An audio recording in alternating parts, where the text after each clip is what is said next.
Con mucho agrado recibimos nuestro invitado vía la tecnología a distancia, César Fernández, ingeniero César Fernández, miembro de la dirección política del partido Fuerza del Pueblo. Saludos, ingeniero. Se frizó. Carlos, no me digas eso. Y César, Carlos tenía un hombre que sabe debidamente, de sí, comunicación, y yo estoy seguro que debidamente está preparado. conectado vía nuestros modernísimos equipos a César Fernández e inesperadamente se ha frizado. Bueno, Bueno, uno de los grandes teóricos de Fuerza del Pueblo, un hombre que sí, siempre un está muy buen actualizado expositor. en términos de información general, Pero Bien. porque César te domina todo. César, que es buen mediático. ¿Y por qué anda huyendo de que por la vía y no No, está aquí? hay una situación, qué bueno que haces esa observación, muy evidente, porque César no está sentado acá con nosotros.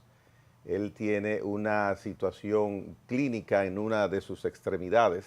Algo sencillo, pero que le dificulta estar entrando a un vehículo, Ahí está, subiendo ya. una escalera. Entonces, tiene unos días de licencia en su partido. No, muy bien. Sí. Muy bien. Mientras Bueno, tanto, esperemos Carlos, que se recupere rápido. nos avisas. Recibí a través de la prensa escrita, en este caso, uno de los periódicos matutinos del día de hoy, la información de que el ayuntamiento y el gobierno inician y han dejado iniciados los trabajos del parqueo del estacionamiento público que está ubicado en la avenida, en la calle José Reyes, esquina a El Conde peatonal. Ese parqueo, Este es quienes el lo tercero conocen, o cuarto anuncio que se hace.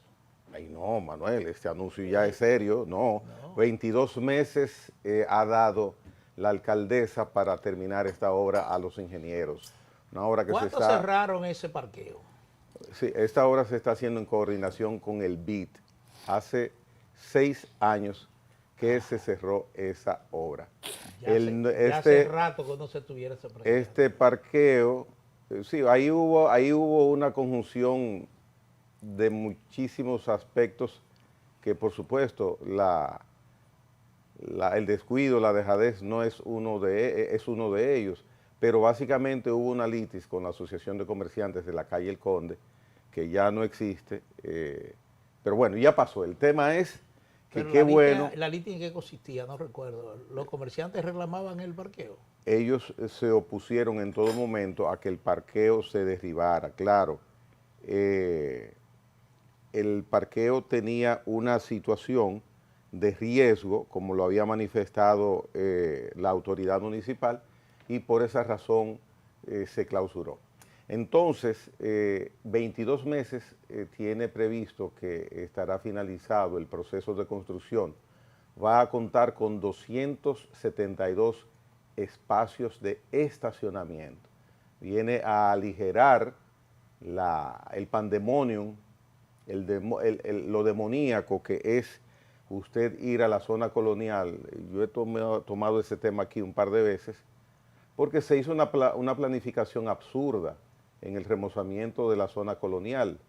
Eliminaron toda la posibilidad de parqueamiento que se tenía en las calles de la zona colonial y pusieron unas bolas muy elegantes, muy bonitas, pero ya uno no se puede parquear. 45 minutos para usted encontrar un parqueo en esa zona. Una planificación absurda. Esa planificación la encabeza con las indagatorias que he hecho por el remozamiento de esos trabajos que se están haciendo allí, el ministro de Turismo. Penosa esa decisión de comprar un carro antes de saber manejar, porque cómo usted quita donde se van a parquear. Haga 1 o 2 parqueos accesibles y después elimine la posibilidad de parqueamiento. Después de ese anuncio de que ya tendremos parqueo en 22 meses, Y después de eso, 22 meses, alcaldesa, eso es un compromiso. 22 meses, No, bienvenido sea. sí. 6 años después de que se cerrara el parqueo, yo creo que el anuncio resulta oportuno. Sí, no, y hay que preguntar también si ese es uno de los 20 parqueos que se prometieron desde el principio No, que ese- serían no, construidos no. en lugares estratégicos No, de la ciudad de no, Santo ese- Domingo. eso no es uno de ellos. Después que ya César está en línea, yo voy a hablar algo de los parqueos. Muy bien. Y de eso de los 20 parqueos, yo voy a decir algo. Bien, la parte técnica está solucionada. Ingeniero, los saludamos de nuevo. Saludos. Buenos días, buenos días, jóvenes. Esperando que estén bien. Hace mucho tiempo que no compartía con ustedes y, como siempre, contentísimo de aprender y de ponerme al día, porque ustedes son los que saben.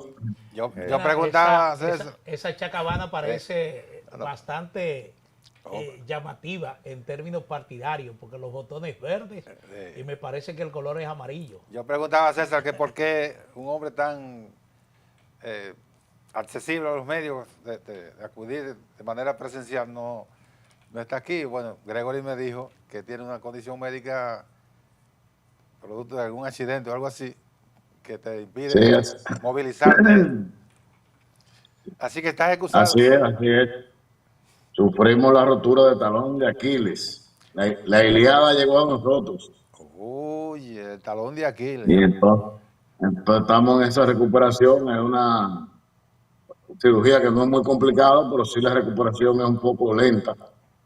Lleva primero un tiempo de movilización de unos 30 días y luego inicia terapia y ese tipo de cosas, pero ya estamos llegando al mismo día 30, lo cual nos permitirá iniciar las terapias y entendemos que en un par de meses estamos ya de vuelta en el ruedo de manera normal, si Dios lo permite. Bueno, Bien. te esperamos. Ingeniero, Recuperado mire, total. El domingo pasado, su partido, ya entrando en materia, tuvo una actividad institucional interna interesante en La Romana. ¿En qué consistió? El sábado. Perdón, el sábado, correcto, el sábado pasado. ¿En qué consistió? Porque me llamó la atención que se escogiera La Romana y el contenido de la misma, pero debe ser usted, que lo tenemos en comunicación, que nos explique, porque es una actividad interesante, de acuerdo a lo que leí. Sí, mira, resulta que ustedes saben que el año pasado hicimos 2 congresos de nuestro partido, el Franklin Almeida, un congreso, vamos a decir, formativo, de creación de contenidos para el partido, y luego el Manolo Tavares Justo, de elección de autoridades. Ambos congresos concluyen y el Franklin Almeida manda a una serie de acciones inmediatas, múltiples acciones y en diferentes órdenes del partido y de la vida nacional, de la interacción de nuestra organización política con la República Dominicana, con el pueblo dominicano. Desde que evaluamos qué pasó en las elecciones, evaluamos dónde tuvieron las fallas, las oportunidades, todo esto, y traza una estrategia que se diseñó, se empezó a diseñar de inmediato y se organizó a principios de año, en enero de este año, con las primeras 2 o 3 reuniones de la dirección política, y de ahí salió ya escrita, clara, definida la estrategia de nuestro partido en lo electoral, en lo organizativo, en lo financiero, en la relación, en la comunicación, por supuesto, es una de las estrategias más importantes, y nuestra relación con la sociedad. Entonces, ¿de qué se trató? No solamente el sábado fue La Romana porque se hizo el este completo. Entonces, generalmente cuando hacemos reuniones de las provincias del este, se realiza o en San Pedro o en La Romana. En este caso se decidió La Romana por un tema de espacio. El local que tenemos allá funciona perfectamente para la cantidad de personas que se han necesitado, y ahí se hizo, se convocó el este entero. Fíjate la particularidad, lo interesante de esta reunión es que la encabeza el presidente. Está, por ejemplo, le acompaña en esta tarea el compañero Henry Merá, que es el secretario electoral, el compañero Bauta Rojas, que es el titular de la Secretaría de Organización, estuvo allí representado por Alexandra Peña, el compañero Daniel Toribio, que es el titular de la Secretaría de Finanzas. En este caso estuvo doña Lidia Amada, que es la supervisora de la provincia del Este, y el compañero Natanael Concepción, que es titular de la Secretaría de Formación Política, que él es el que explica toda esta estrategia, pero quien más o menos diríamos el coordinador de todas las acciones, el propio presidente del partido, el doctor Leonel Fernández, que él mismo vamos a decir, codirige la reunión. Eso mismo ocurrió el domingo.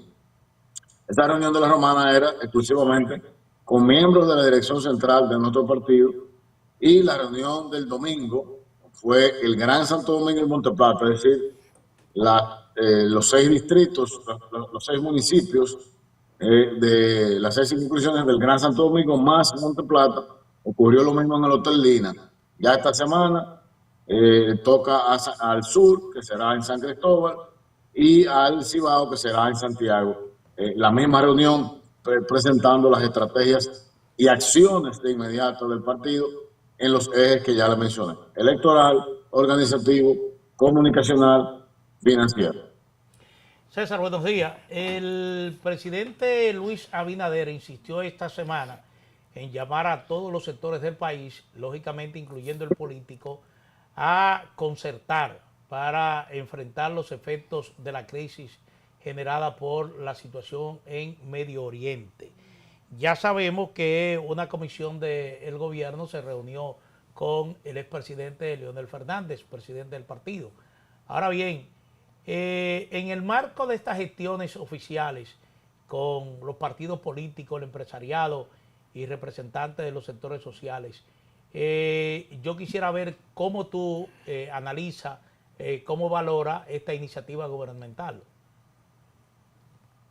Bueno, por la experiencia que hemos tenido ya en este tipo de encuentros con el gobierno actual del presidente Abinader, no tengo grandes expectativas, en vista de que si nos remontamos al 2021, cuando se convoca por primera vez el Consejo Económico y Social, aquellas famosas 14 mesas de trabajo, 13 mesas, no recuerdo bien, la Fuerza del Pueblo participó tanto en la mesa de migración como en la mesa de migración y eléctrica, el pacto eléctrico.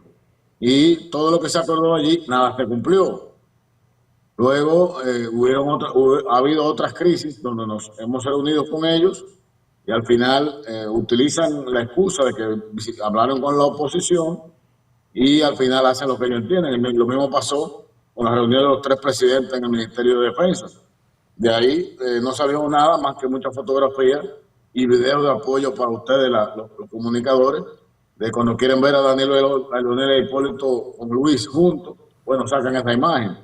De ahí lo que se comprometió el país, el gobierno, no se implementó absolutamente nada. Y evidentemente en ese momento por lo menos llevaron un plan.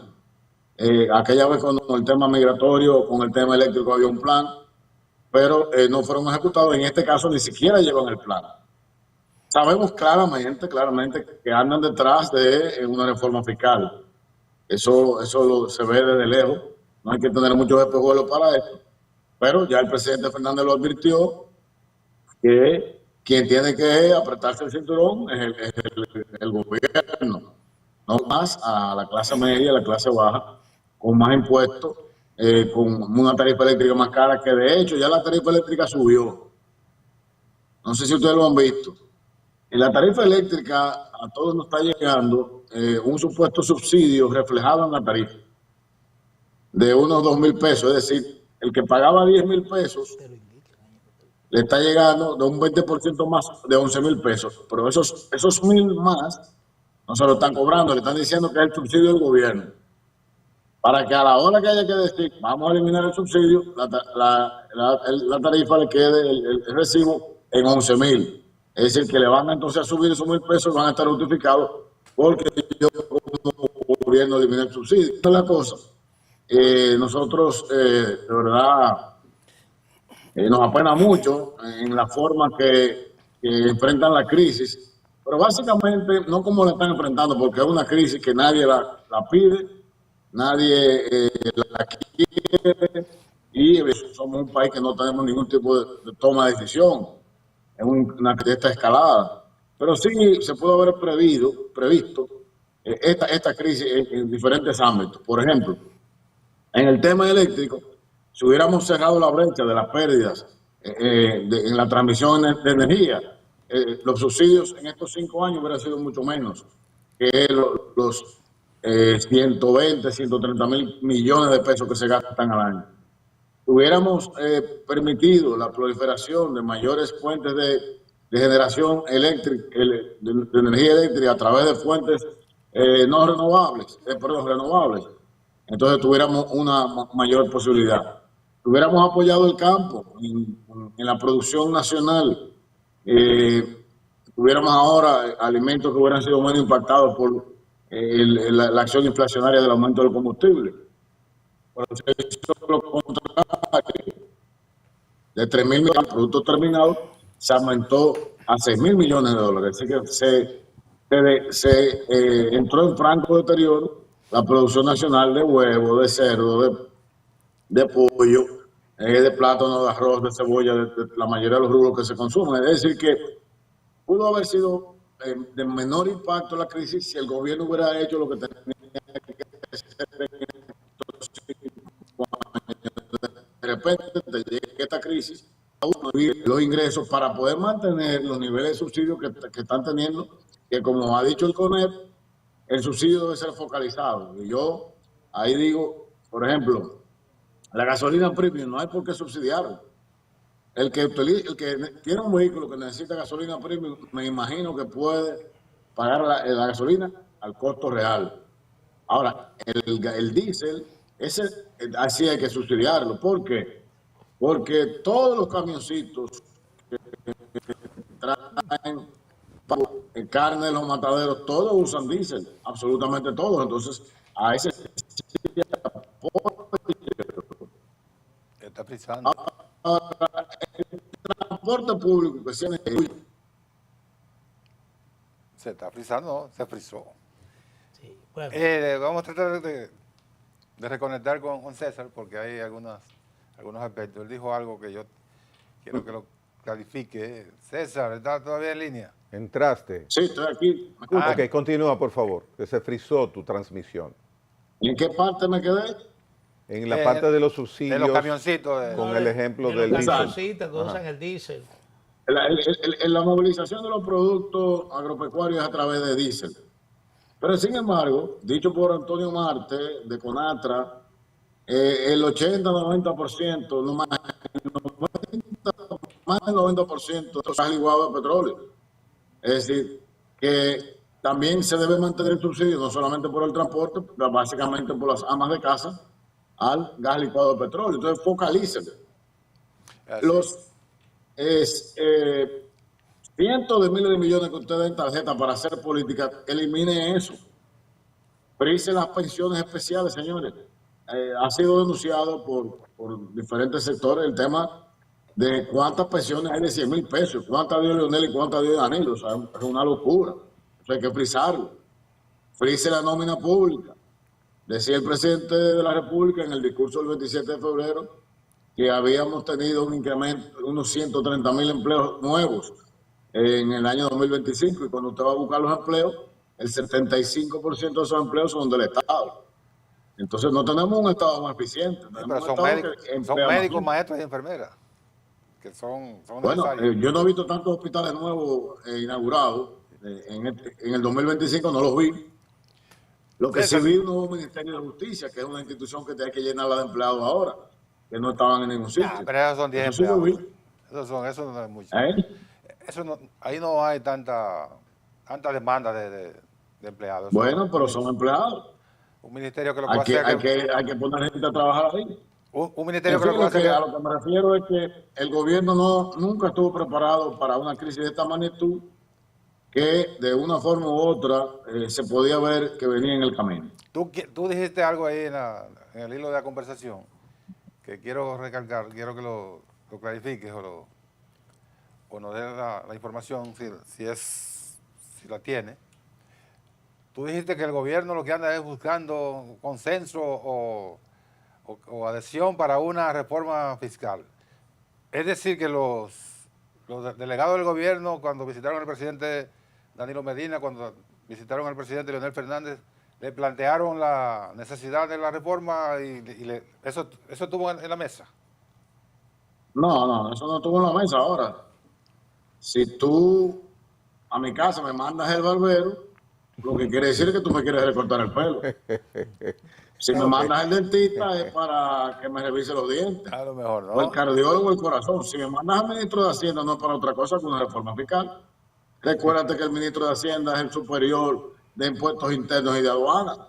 Entonces por ahí que viene la cosa. Eso no hay que ser muy genio Bueno, ni estudiar mucho para darse cuenta de que eso es lo que se anda buscando. Si se trató o no se trató, el presidente de mi partido, que es el que me toca hablar, no lo mencionó. O sea, no habló de eso, pero quiso decir cuando delante de ellos, con ellos ahí sentados, de que se iba a ver algún tipo de reforma, debería afectar lo menos posible a la clase más necesitada del país. ingeniero, mire, déjeme entrar directamente porque las elecciones vienen ahí, no es que 2 años, no, las municipales es en 18, 19 meses y hay que escoger candidatos pronto.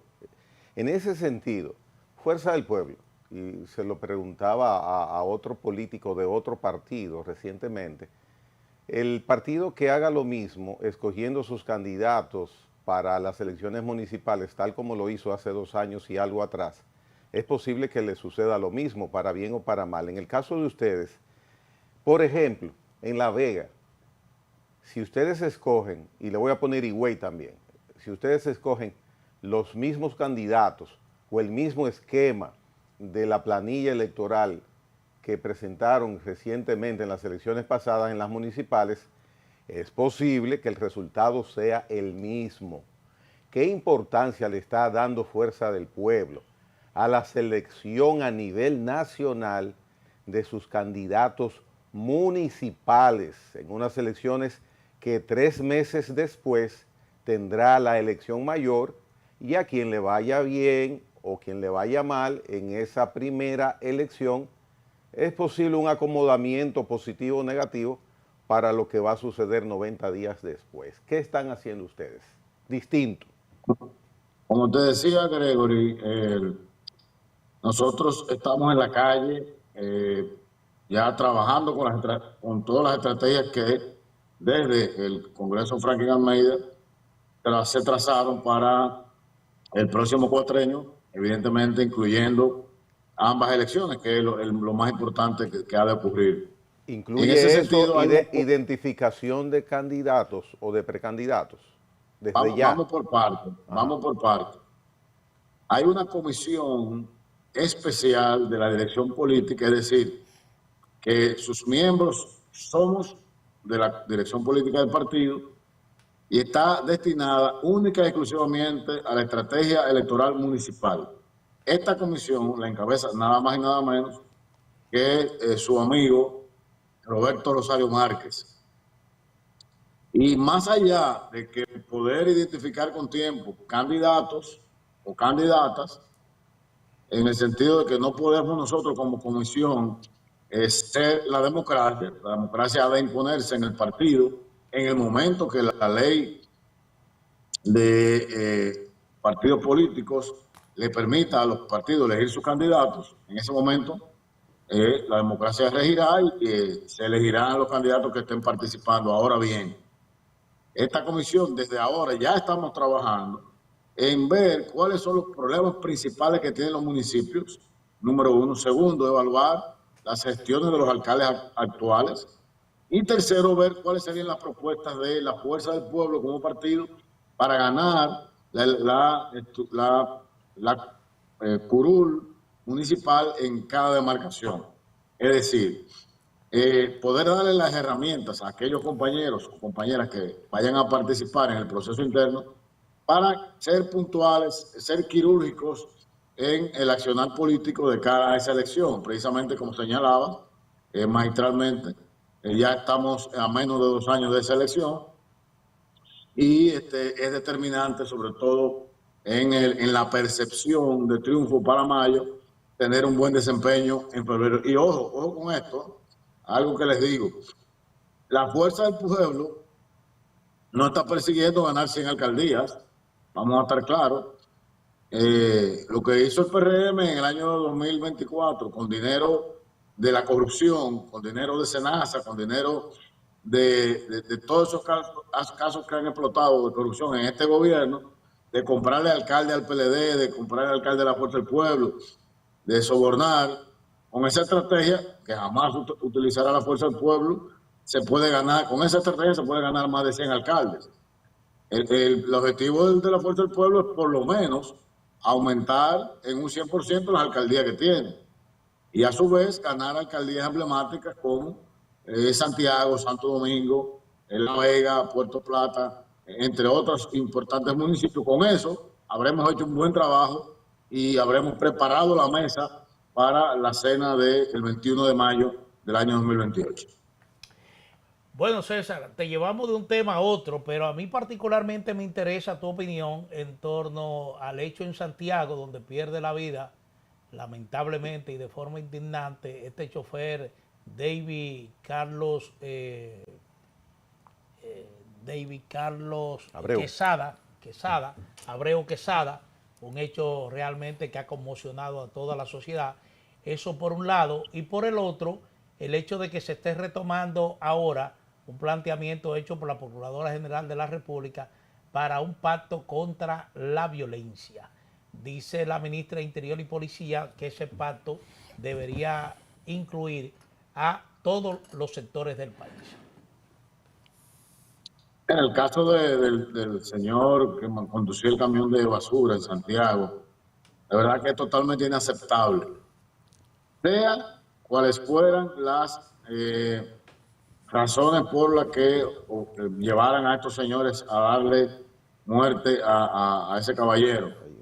Hay muchas especulaciones, que si es una deuda de un préstamo, que le mandaron un sicario, que si él arrastró una motocicleta con el camión, etcétera, etcétera. Eso no importa lo que haya pasado. Lo que es grave es que haya fallecido, lo hayan asesinado, porque realmente es un asesinato. Lo persiguieron, lo enceronaron y finalmente le dieron muerte. Pero la violencia, muy mal, inaceptable el hecho. Hay que, ya hay creo que 7 detenidos. Pienso que debe caerle todo el peso de la ley. Ahora, vamos a ver lo siguiente. Señores, medios de comunicación de Santiago, en el momento que él se está desangrando, lo que están es haciéndole una entrevista. O sea, una entrevista a una persona que se está desangrando, en vez de llevarlo a, creo que el Arturo Grullón estaba cerca ahí de ese hospital. Y que está de pidiendo, levantarlo y que está llevarlo pidiendo auxilio. y pidiendo auxilio. O sea, ¿cómo es posible? O sea, nosotros como sociedad tenemos que revisarnos, porque definitivamente esto no está bien. Y por ejemplo, yo recuerdo, ¿ustedes se acuerdan del joven que explotó un artefacto en el metro de Santo Domingo? ¿Ustedes se acuerdan de él? Sí. Ese muchacho le cantaron 40 años. 36. ¿A qué más nadie ha inventado con el metro? Porque ya vieron que hay un precedente inapelable, inamovible y que hay que cumplir. Ese va a tener que tirar 40 años de su vida en la cárcel. Entonces, este tipo de acciones hay que, este tipo de penas, hay que ver cómo se incrementan para que la gente le tenga por lo menos respeto. Porque no puede ser que en este país quitarle la vida a un ciudadano sea como que nada es nada. En el nuevo De verdad código que que es entra, terrible. César, en el nuevo código que entra en agosto, a propósito de lo que tú señalas, La cúmulo de pena. a esos fatales le tocarían 60 años de prisión. Eso es. Por el actual no le pueden poner más de 30. Exactamente. Entonces, con respecto al pacto por la no violencia, siempre estaremos de acuerdo, pero que no sean pactos para tomarse fotografías, hacer rueda de prensa, sino que hagamos un pacto integral y evidentemente las autoridades tengan las posibilidades de crear el marco político, el marco social para que las cosas se puedan cumplir. Bueno, pero es muy de moda, siempre que sucede un hecho escandaloso, plantear alguna solución ya como sociedad. Pero uno dice, por ejemplo, en el tema de seguridad, el gobierno tiene un plan de seguridad. Entonces uno se pregunta, bueno, ¿hace falta un pacto también contra la violencia? Yo pienso que es mucha retórica eso, Manuel, y de ahí no va a pasar. Yo lo que pienso es que usted tiene que dejar de invertir 10.000 millones de pesos en decir que usted es el mejor presidente de América Latina e invertir más en la tecnificación tanto de la policía como de los agentes del DGCET, que son los que están en ese tema de los motorizados. Usted tiene que dejarle tanto bono de navideño y visita de la madre y todas esas cosas a gente para política, dirigentes políticos para que anden repartiendo tarjetas al portador y entonces invierta más en la infraestructura vial, en las infraestructuras de alerta. Porque yo he visto en muchas ciudades de Estados Unidos que existen botones de pánico. Si hubiera un botón de pánico en Santiago, ese señor puede crear la alerta y el botón de pánico que está geolocalizado va a donde está la emergencia y quizás pudo haber salvado su vida. Entonces, tenemos que avanzar como país. Mientras tengamos esta cultura del gasto innecesario y de creer mantener un gobierno a base de comprar medios de comunicación, de manipular encuestas, así no vamos para ningún lado. Mire, ingeniero, usted ha hecho algunas críticas en el poquito tiempo que tenemos conversando, que tenemos escuchándole. Usualmente en otros medios de comunicación es habitual escucharle con aseveraciones fuertes frente a la no eficiencia que ustedes normalmente califican al gobierno, a la gestión actual. En ese sentido, como Fuerza del Pueblo aparentemente se está acercando a poder, a partir de 2028, en el hipotético caso que ustedes logren triunfo, ¿cómo harían ajustes concretos? Usted hablaba hace unos minutos de que las tarjetas de asistencia social hay que congelarlas, los subsidios hay que eficientizarlos. También usted hablaba de las pensiones, que había que congelarlas. Para ordenar la casa habría que tomar medidas que quizás a algunos no nos guste porque vamos a resultar afectados, porque tenemos ciertas comodidades, por ejemplo, ahora con esta gestión. También es hipotético lo que estoy mencionando. ¿Qué ajustes concretos podrían ustedes hacer en 2028 que no les vaya a ustedes a pasar factura? Porque en la oposición han hecho críticas, pero para arreglar la casa hay que tomar medidas que quizás duelan. Bueno, mira, yo te puedo dar una panorámica de esto, evidentemente. El que va a dirigir el país es el presidente Fernández, pero conociendo su pensamiento, yo te diría lo siguiente. Lo primero es retornar al modelo económico exitoso que él utilizó en su gobierno, que es muy sencillo, bueno, es sencillo decirlo, quizás un poquito complejo aplicarlo, pero es el modelo económico de la inversión. Ningún país del mundo, del mundo capitalista, hasta el mundo socialista, avanza con una inversión de 1.5 de su Producto Interno en infraestructura. Nunca, no hay forma. Señores, Trujillo invertía el 10% del PIB en obras, Balaguer el 8%, Leonel el 7 y el 6%, Danilo el 4 y el 5%. Y en esos periodos, aquí crecimos, sacando a Trujillo, por supuesto, crecimos sobre el 4% del PIB en los últimos 30 años. ¿Cuándo ha caído la producción nacional? La riqueza nacional, bueno, cuando Luis utiliza el modelo económico inverso al que usaron los otros mandatarios. Entonces, eso es lo primero. El modelo económico que usted está estableciendo no funciona. Solamente tiene que mirar las estadísticas del Banco Central de los últimos 5 años y verá que hemos crecido, que estamos en los peores lugares en Latinoamérica luego de siempre ser el líder. Eso es lo primero. Lo segundo, la autoridad. Usted no me puede decir a mí que me va a subir la gasolina y cuando yo veo que llegan los funcionarios a las actividades, tienen carros todos de alto cilindraje de gasolina, porque ni siquiera de gasoil. Todos son autos nuevos y de gasolina. Entonces, bueno. Ingeniero, una pausita ahí, ingeniero. Todo el mundo ha hecho eso, andar en carro de pescuezo largo. Lo hemos visto siempre, ayer y antes de ayer hemos visto eso, ingeniero. ¿El qué? Por el ejemplo que usted pone de los vehículos de alto cilindraje. Pero el tema es que usted hizo un decreto a principio del gobierno prohibiendo la compra de vehículos de lujo.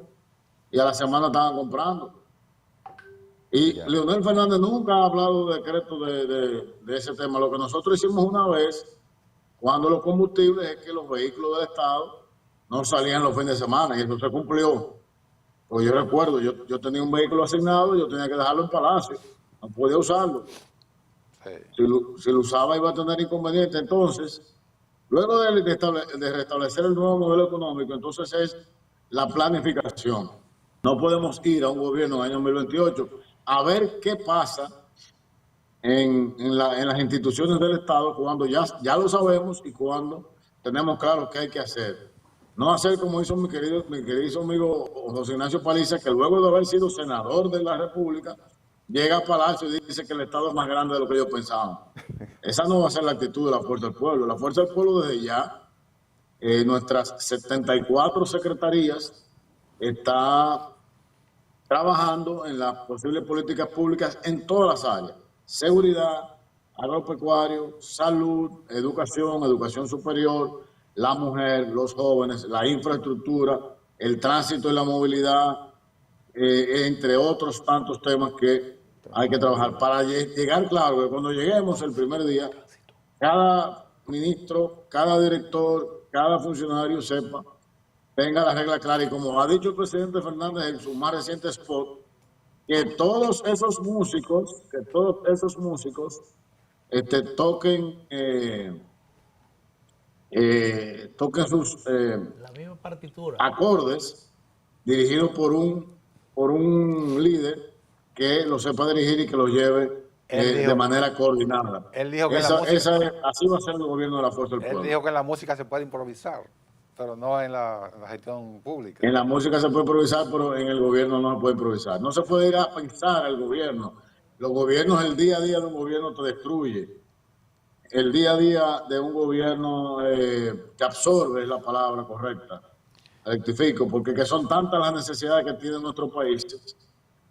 Yo recuerdo cuando estábamos en el gobierno que yo llegaba a la oficina, mi oficina estuvo en Palacio cuando estuvimos en el gobierno, y llegábamos por la mañana y encontraba a las enfermeras en una huelga.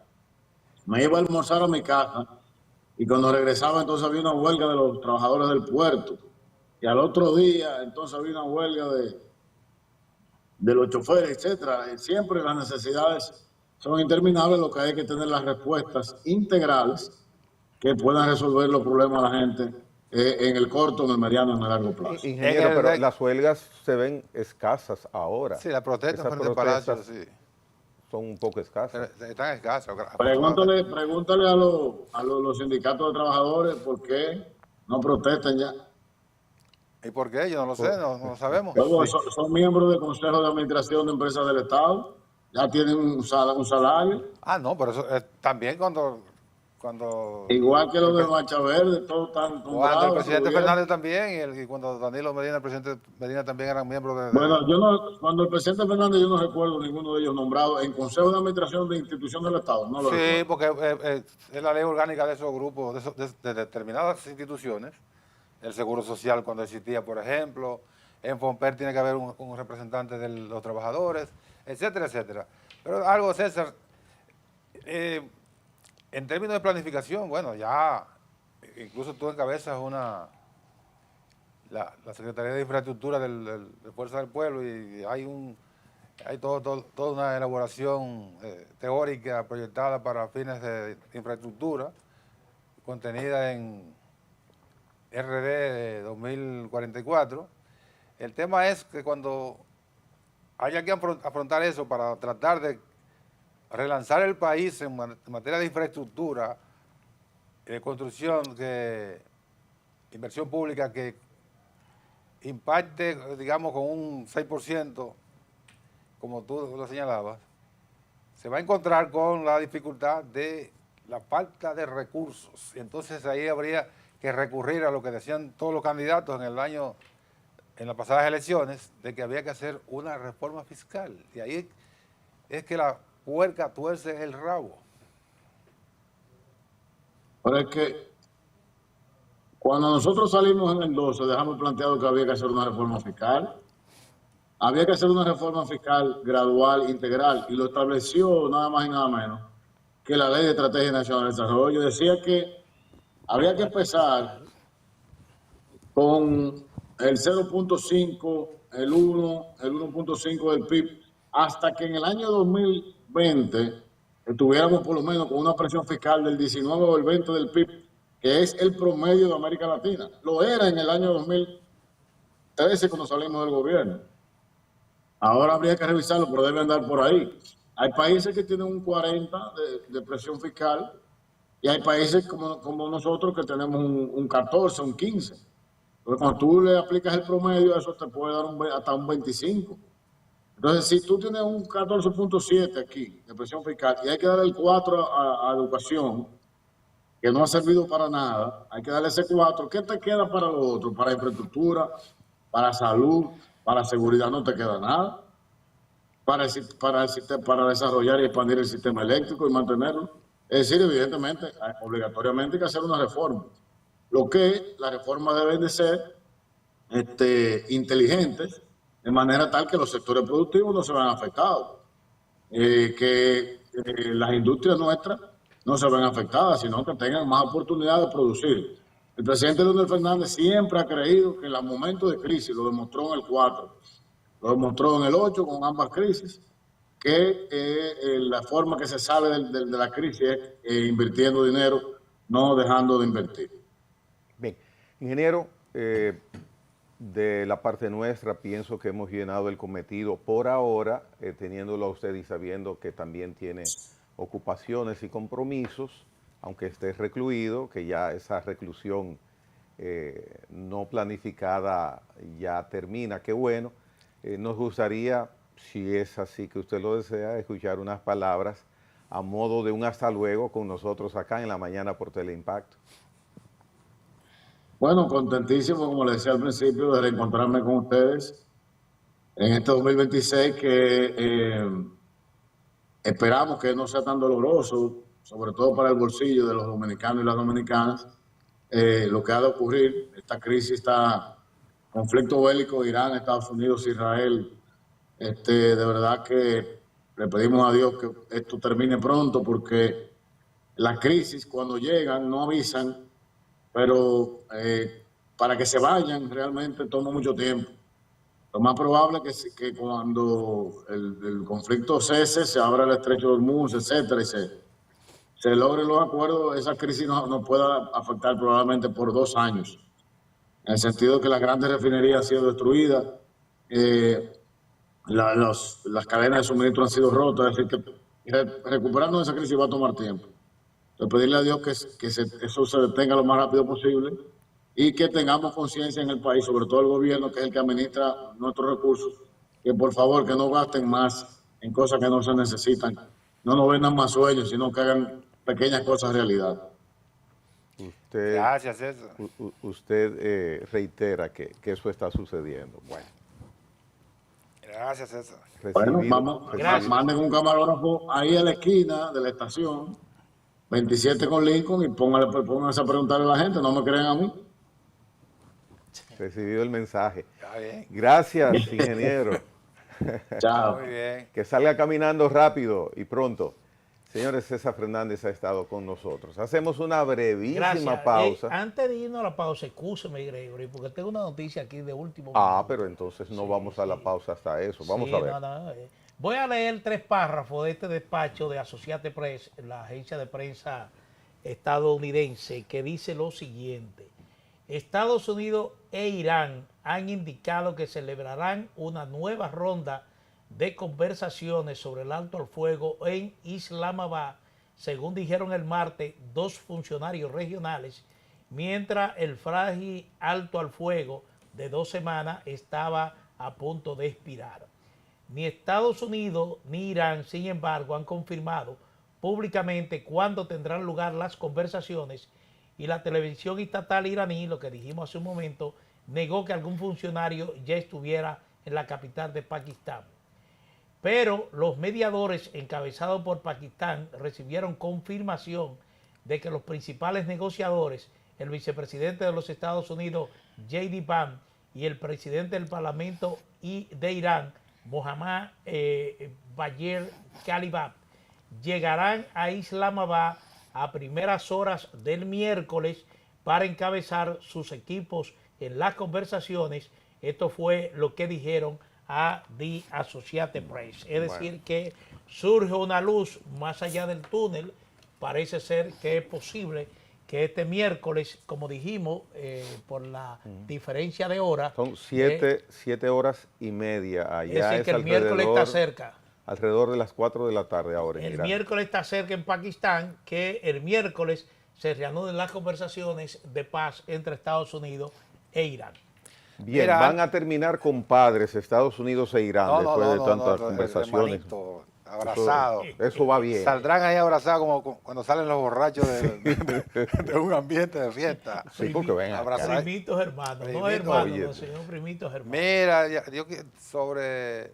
yo estoy infiriendo, lo voy a decir a partir de una declaración que dio uno de los voceros del gobierno iraní, que es que lo sigo mucho, que es un reputado profesor de la Universidad de Teherán, el doctor Sayed Mohammed Mandari, que lo sigo mucho, él aparece mucho en los podcasts que le dan seguimiento a... Bueno, él dijo que la delegación iraní usó 2 aviones. Después creo que algunos medios pusieron las imágenes de 2 aviones iguales por un asunto de seguridad. Y que al regreso no llegaron a Teherán. Fueron a Azerbaiyán, que es un país fronterizo con Irán, y de ahí se fueron en tren. ¿Por qué lo hicieron? Por un asunto de seguridad. Y es una... como eso cuando uno está paranoia, no es una paranoia. Lo hacen a partir de una experiencia que ocurrió cuando unos dirigentes de Hamas fueron a Qatar a negociar. ¿Y qué pasó en Qatar? Un pequeño ataque. Un pequeño ataque. En ese encuentro. Un pequeño ataque. Israel bombardeó el hotel donde estaban, en Qatar, bombardeó el hotel. Entonces yo estoy asumiendo que esa... Bueno, milagrosamente no murieron los miembros de Hamas que estaban en esa reunión. Pero fue un ataque para matarlos. Yo estoy asumiendo que todo el misterio que tiene el gobierno iraní en decir que la televisión iraní, que sus dirigentes no están... Debe ser parte de una estrategia. Es parte de una estrategia de seguridad de su gente, porque Israel es capaz de matarlo. No estamos diciendo nada nuevo, ¿eh?